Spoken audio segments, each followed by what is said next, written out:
বসন্ত আমার দুয়ারেও এসেছিল, কখনো দমকা হাওয়া হয়ে আমাকে হাওয়ার সাথে মিশিয়ে দিতে, কখনো বৃষ্টি হয়ে আমায় ভিজিয়ে দিতে, কখনো বা হামাগুড়ি দিয়ে আমায় সঙ্গী করতে।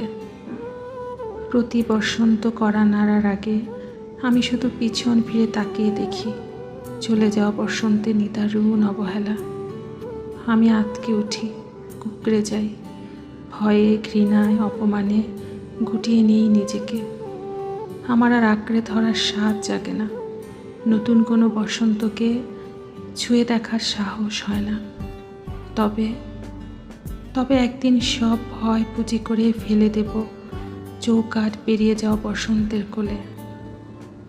আমি পা বাড়াবো নতুন কোনো বসন্তের হাতে হাত, পায়ে পা রেখে, তার কাঁধে মাথা রেখে গোধূলির সব রং সংগ্রহ করব। আমি হব ঝরা পাতার ডাল থেকে পুনর্জন্ম নেয়া ফুলের কলি। আমি হব তরুণ তরুণীর আগুন টানা প্রেম।